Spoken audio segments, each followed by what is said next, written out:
Hey there, I'm Jessica. I'm 32 years old, and for the past 8 years, I've been living my dream as a professional event planner. Weddings, birthdays, anniversaries, you name it, I've organized it. But let me tell you, this wasn't always the plan. I actually studied accounting in college. Exciting, right? Not really. But during those years, I stumbled into organizing educational and entertainment events on campus. It was like a light bulb went off in my head. I was good at it, and more importantly, I loved it. So, after graduation, I said goodbye to spreadsheets and hello to streamers. It wasn't easy at first. I had to build my reputation from scratch. But over time, word spread, and clients started flooding in. Now, I'm booked solid most of the time. Let me tell you about the day everything changed. I was sitting in my office, discussing plans for a couple's 30th wedding anniversary. They were longtime clients, and I was excited about making their day special. I was scribbling notes, my mind already racing with ideas, when my phone buzzed. It was my sister, Amy. I ignored it at first, but she called again immediately. "I'm so sorry," I said to my clients. "Would you mind if I took this? It might be important." They nodded, and I stepped out of the room. "Amy, what's up?" I asked, trying to keep the irritation out of my voice. "Jess, you need to come to Mom and Dad's house. Like, now," she said, her voice bubbling with excitement. "Please?" I sighed. "Fine. I'll be there as soon as I can." I ended the call and returned to my clients, apologizing profusely. "I'm so sorry, but I have a family emergency. Can we reschedule?" They were understanding, thankfully. As I watched them leave, I couldn't shake off a feeling of unease. What could be so important? Now, let me give you a bit of family background. I'm not exactly the golden child. That title belongs to Amy, my sister, who's 8 years younger than me. Don't get me wrong, my parents took care of me. I always had food on the table and clothes on my back. But there was always a difference in how they treated us. When I went to college, my parents couldn't, or wouldn't, find the money to help me. It was my grandmother who stepped in, bless her soul. So imagine my surprise when, years later, I found out my parents had no trouble paying for Amy's college and even renting her an apartment. I'd like to say I'm over it, but who am I kidding? There's always been this distance between me and my family. I try not to dwell on it, but it's there, lurking in the background of every interaction. So, as I drove to my parents' house that day, I couldn't help but wonder what was waiting for me. What could possibly be so important that Amy insisted I drop everything and come running? In the living room, I found my parents sitting on the couch, and next to them was a guy I'd never seen before. He was about my age, with dark hair and a nervous smile. "Jessica," my mom said, her voice oddly formal. "We'd like you to meet someone." Amy practically bounced over to the stranger, linking her arm through his. "Jess, this is Mark, my fiancé." I stood there, trying to process what I'd just heard. My little sister, engaged? To this guy I'd never even met before? I plastered on a polite smile and extended my hand to Mark. "Nice to meet you," I said, my voice sounding hollow even to my own ears. Mark shook my hand, his grip a little too firm. "Likewise, Jessica.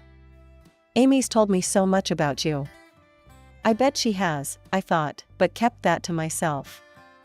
Instead, I turned to Amy. "So, this is why you called me over? To meet your fiancé?" Amy's smile faltered for a moment. "Well, yes, but there's more." She glanced at our parents, who nodded encouragingly. "We're going to have an engagement party soon, and we want you to organize it." I blinked, caught off guard. "Me? But I'm sure you've got other plans, and I'm pretty booked up with." "Nonsense," my father cut in, his tone stern. "This is your sister we're talking about. It's your duty to help her, and for free, not some strangers." I felt a familiar tightness in my chest. Of course, they would expect this of me. Of course, my existing commitments didn't matter. But as I looked around the room, at the expectant faces of my family and this stranger who was apparently going to be my brother-in-law, I knew I was trapped. I swallowed hard and forced another smile. Of course, I heard myself say, "I'd be happy to organize your engagement party. For free." Amy squealed and hugged me again. "I knew you'd understand. This is going to be amazing." As she rattled on about her ideas for the party, I felt a cold dread settling in my stomach. I thought about the couple I'd left hanging, about the other clients I'd have to turn down to make this happen. But what choice did I have? "Just to be clear," I said, interrupting Amy's excited chatter, "I'll organize and run the engagement for free, but you and Mark will cover all the other expenses, right? The venue, catering, decorations, and so on?" Amy and Mark exchanged a glance before nodding. "Of course," Mark said smoothly. "We'll take care of all that. You just work your magic, Jessica." Back at the office, I called the anniversary couple. "I'm so sorry," I told them, my heart heavy. "Something's come up with my family, and I won't be able to plan your anniversary party after all." They were disappointed, of course, but understanding. I gave them the contact information for a friend in the business, hoping she could take care of them. After hanging up, I leaned back in my chair and closed my eyes. What had I gotten myself into? And why did I always let my family push me around like this? The next few weeks were a whirlwind of activity. I threw myself into planning Amy's engagement party, determined to make it perfect, despite the circumstances. I booked a high-end restaurant, arranged for exquisite decorations, and even managed to snag my favorite DJ. It was going to be spectacular and expensive. Finally, with everything set, I drew up an invoice detailing all the expenses. The total came to just over $15,000. It was a lot, but for an engagement party of this caliber, it was actually quite reasonable. I sent the invoice to Amy's email, expecting to hear back from her promptly. Instead, silence. A day passed, then two. No response from Amy, no confirmation that she'd even seen the invoice. I was starting to get nervous. The event was just days away, and I had contractors who needed to be paid. Finally, unable to wait any longer, I called Amy. She picked up on the fourth ring, her voice sickly sweet. "Hey, Jess, what's up?" "Amy, did you get the invoice I sent? For the engagement party?" There was a pause, then a laugh that sent chills down my spine. "Oh, that? Why would I need to pay for anything? You're organizing it, right?" I felt my blood run cold. "Amy, we agreed that I would organize it for free, but you and Mark would cover the actual expenses. Remember?" "No," Amy said, her tone dripping with false surprise. "I'm pretty sure you said you'd take care of everything. I mean, that's what sisters are for, right?" I gripped the phone tighter, my knuckles turning white. "Amy, that's not what we agreed to. I can't afford to pay for all of this out of pocket. It's $15,000. "Oh, come on, Jess," Amy scoffed. "We all know you make plenty of money with your little party planning business. Besides, we're family. You're obligated to help us out." "Obligated?" I sputtered, anger rising in my chest. "Amy, I agreed to organize this for free, which is already costing me thousands in lost business. I can't pay for the whole thing." "Well, that's your problem, isn't it?" Amy said, her voice suddenly cold. "Figure it out, Jess. The party's in 2 days, and everyone's expecting it to be amazing. Don't let us down." Before I could respond, she hung up. In a desperate move, I called our parents. Surely, they would see reason. They'd make Amy understand that she couldn't do this to me. I should have known better. "Jessica," my mother said, her voice stern. "Your sister is right. You make good money with your business. You should be happy to do this for her." "But Mom," I protested, "it's $15,000. That's not a small amount." "Don't be so selfish," my father chimed in. Amy deserves a beautiful engagement party, and you're in a position to give her that. Stop complaining and do the right thing." I hung up, feeling like I'd been punched in the gut. How could they all be so blind? So unfair? As I sat there, trying to figure out what to do, a notification popped up on my phone. It was from Amy's social media account. With a sense of dread, I clicked on it. There, in bright, cheery text, was a post from Amy. "Can't wait for my amazing engagement party tomorrow. I've spent an awful lot of money to make it perfect. So excited to celebrate with everyone." In that moment, something inside me snapped. I'd spent my whole life letting my family walk all over me, always putting their needs before my own. Well, not this time. Not anymore. I took a deep breath, my finger hovering over the call button. Was I really going to do this? Yes, I decided. Enough was enough. "Hello, Bella Vista Restaurant," a cheery voice answered. "Hi, this is Jessica Thompson. I'm calling about the engagement party scheduled for tomorrow evening." "Of course, Ms. Thompson. Everything is set for the event. Is there anything else you need?" I closed my eyes, steeling myself. "Actually, I need to cancel the event." There was a pause. "I'm sorry, did you say cancel?" "But the event is tomorrow." "I know, and I'm terribly sorry for the short notice. There will be no engagement party. I'll pay all the fees and compensation for the cancellation, of course." The restaurant owner was stunned, but professional. We worked out the details, and I transferred the money immediately. Then I made similar calls to the decorators, the caterers, and finally, my DJ friend. By the time I finished, I'd emptied a significant portion of my savings. The fury I felt towards my family was only matched by my determination. My reputation in this industry was everything, and I'd be damned if I'd let Amy ruin it. Morning came, and with it, a notification from Amy's social media. She was going live. With a mix of dread and anticipation, I tapped on the video. Amy's beaming face filled the screen. She was outside the restaurant, surrounded by a group of equally excited people. Mark stood beside her, looking smug. "Hey everyone," Amy chirped. "We're here at the fabulous Bella Vista for our engagement party. My amazing sister Jessica has planned everything, and I just know it's going to be perfect." I watched, heart pounding, as Amy reached for the door. Her smile faltered as it didn't budge. "That's weird," she muttered, tugging harder. Then her eyes fell on something off-screen. The camera panned to show a sign on the door. "Event cancelled." The look of shock and confusion on Amy's face was almost comical. "What? This can't be right. There must be some mistake." The video continued, showing Amy and Mark frantically calling the restaurant, then me. I'd turned off my phone, of course. As realization dawned on their faces, I felt a wave of satisfaction wash over me.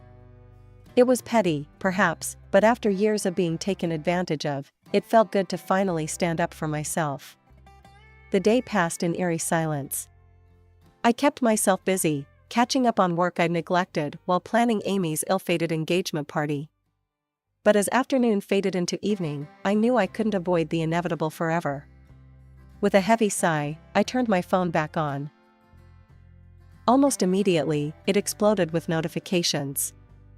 Missed calls, voicemails, angry texts, mostly from Amy and my parents. I steeled myself and dialed Amy's number. She picked up on the first ring. "You scum," she screamed, not even bothering with a hello. "What the hell did you do?" I took a deep breath, forcing myself to remain calm. "I cancelled the party, Amy. Since you and Mark refused to pay for it, I couldn't let it go ahead." "You had no right," she shrieked. "Do you have any idea how embarrassing that was? Everyone was there." "I had every right," I replied, my voice steady. "It was my money, my reputation on the line. You didn't respect my work, you tried to deceive me. So I made a decision." Amy let out an incoherent scream of rage, hurling insults at me. I waited for her to run out of steam before simply saying, "Goodbye, Amy." and hanging up. I had about 15 minutes of peace before my phone rang again. This time, it was my parents. I answered, bracing myself for round two. Jessica Marie Thompson, my father's voice boomed through the speaker. How could you do this to your sister? To us? Do you have any idea how this makes us look? I tried to explain, to make them understand my side of things, but they weren't having it. They talked over me, their voices getting louder and angrier with each passing moment. You're just being greedy, my father spat. You make plenty of money with your business. You could have easily covered this for your sister. That's not the point, I started, but my mother cut me off. No, I know exactly what the point is, she said, her voice dripping with disdain. You're jealous of Amy. You're lonely, Jessica. You don't have anyone in your life, and you couldn't stand to see your little sister happy and getting married. So you ruined her engagement out of spite. Her words hit me like a physical blow. I felt my chest tighten, tears pricking at the corners of my eyes. How could she think that of me? How could she be so cruel? I took a shaky breath, fighting to regain my composure. Without another word, I hung up the phone. After a restless night, I woke up with a new resolve. I'd been pushed around for far too long, and it was time to push back. With determination, I sat at my computer and drafted an email to Amy. Dear Amy, I hope this email finds you well after yesterday's unfortunate events. As you're aware, I incurred significant expenses in preparing for your engagement party, which you and Mark agreed to cover. Given the circumstances, I am formally requesting reimbursement for all costs related to the event, including but not limited to catering, venue rental, and decorations. The total amount due is $15,000. Please arrange for this to be paid within 14 days. If I do not receive payment or hear back from you regarding a payment plan, I will have no choice but to pursue legal action to recover these costs. I hope we can resolve this matter amicably. Sincerely, Jessica. I hit send before I could second-guess myself. It felt good to take action, to stand up for what was right. However, my moment of satisfaction was short-lived. Within an hour, my phone was buzzing with incoming messages. Amy and Mark had apparently tag-teamed to bombard me with a barrage of threats and insults. The language they used made me wince. It was vicious, personal, and downright cruel. You'll regret this, you bitter old hag, one of Amy's messages read. We'll ruin you if you try to take us to court, Mark threatened in another. I was considering whether to block their numbers when my phone rang again. This time, it was my cousin, Lisa. I hesitated for a moment before answering. Jess, what the hell happened yesterday? Lisa's voice was a mix of concern and curiosity. I sighed, then found myself spilling the whole story. The unfair expectations, the refusal to pay, the cancellation, everything. To my surprise, Lisa listened without interruption, and when I finished, she was firmly on my side. Wow, Jess. I can't believe Amy would do that to you. And aunt and uncle, that's just not right, she said, her voice full of sympathy. Thanks, Lisa. It means a lot to hear that, I replied, feeling a wave of relief. It was good to know at least one family member understood. But wait, Lisa continued, her tone changing to one of confusion. Why couldn't Mark pay for it? His family is loaded. I sat up straighter. What do you mean? Yeah, I know them. The Andersons, right? They own like half the optical shops in the city. You know, selling glasses and contact lenses? Plus, they've got a bunch of rental properties. They're definitely not hurting for cash. I felt my jaw drop. All this time, I'd assumed Mark and Amy couldn't afford the party. But if what Lisa was saying was true. Lisa, I said slowly, do you happen to have their address? The Andersons? Sure, let me look it up. There was a pause, then Lisa rattled off an address in one of the city's more affluent neighborhoods. I scribbled it down, my mind racing. Thanks, Lisa. You've been a huge help. After we hung up, I sat there, staring at the address. If Mark's family was as well off as Lisa suggested, why had they let this whole fiasco happen? Something didn't add up, and I was determined to get to the bottom of it. I pulled up to a sprawling, elegant house in one of the city's most exclusive neighborhoods. With a deep breath, I walked up to the front door and rang the bell. A few moments later, a well-dressed woman in her early 60s opened the door. "Can I help you?" she asked, her tone polite but cautious. "Mrs. Anderson? I'm Jessica Thompson. I'm Amy's sister. Mark's fiancée?" Her expression softened immediately. "Oh, Jessica. Please, come in. I'm Margaret, and my husband Robert is in the study. We've heard so much about you." Once we were all seated, I took a deep breath and began my story. I told them everything: the engagement party plans, the agreement for Mark and Amy to cover the costs, their refusal to pay, and finally, the cancellation and its aftermath. As I spoke, I watched their expressions change from confusion to shock to outright horror. "I'm so sorry to come to you like this," I finished, "but I didn't know what else to do. And then I found out that you had the means to cover the costs, and I just couldn't understand why this happened." There was a moment of stunned silence. Then Robert spoke, his voice tight with barely controlled anger. "Jessica, we had no idea. We gave Mark $30,000 to cover the engagement party expenses. He told us everything was taken care of." Margaret nodded, her face pale. "We would never have allowed this to happen if we'd known." "Oh, Jessica, you poor thing. What you must think of us." I felt a wave of relief wash over me. They believed me. They understood. "There's more," I said quietly, pulling out my phone. "I received these messages from Mark and Amy after I asked for reimbursement." I handed the phone to Robert, watching as he and Margaret read through the vicious threats and insults. Robert's face turned an alarming shade of red. "This is unacceptable. Absolutely unacceptable. I can't believe our son would behave this way."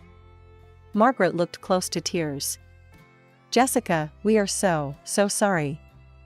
This is not how we raised our son to behave." Robert stood up abruptly. "This ends now." He strode over to a desk in the corner of the room, pulled out a checkbook, and began writing. A moment later, he returned and handed me a check. I looked down and gasped. The amount was for $20,000, the $15,000 I'd spent, plus an extra $5,000. "Sir, this is too much," I protested weakly. Robert held up a hand.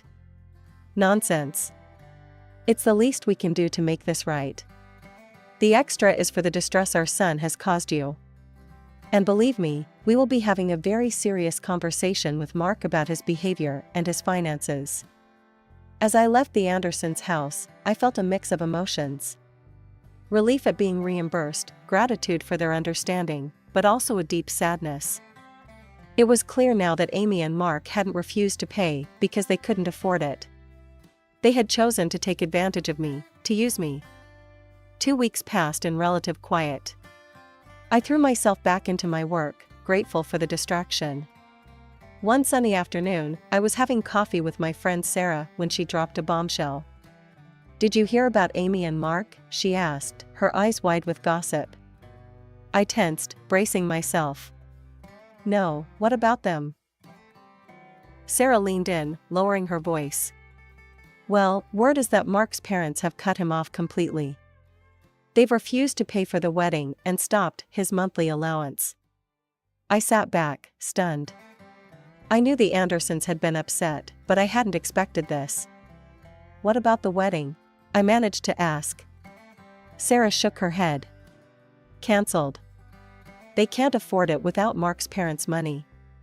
Amy's been telling everyone it's just postponed, but from what I hear, it's not happening. Period." As Sarah continued to fill me in on all the details she'd gleaned from the grapevine, I found myself feeling oddly empty. I'd expected to feel vindicated, maybe even a little smug. Instead, I just felt tired. Later that evening, as I sat on my balcony watching the sunset, I reflected on everything that had happened. The Andersons had clearly taken their son's deception seriously. They'd followed through on their promise to address Mark's behavior, even at the cost of their relationship with him. My phone buzzed with a text from my mother. "I hope you're happy now. You've ruined your sister's life." I sighed, not bothering to respond. My parents, true to form, had chosen to blame me for everything. In their eyes, I was the villain who had destroyed Amy's chance at happiness. They couldn't, or wouldn't, see that Amy and Mark had brought this on themselves. As for Amy, well, I hadn't heard from her since that day. No apology, no acknowledgement of her role in this mess. Just silence. And honestly, I was okay with that. The sun dipped below the horizon, painting the sky in brilliant shades of orange and pink. I took a sip of my wine, feeling a sense of peace wash over me. Yes, I'd lost my relationship with my sister and parents. Yes, there was sadness in that. But I'd also gained something invaluable: self-respect. For the first time in my life, I'd stood up for myself. I'd refused to be used or taken advantage of. And while the fallout had been painful, I knew I'd made the right choice.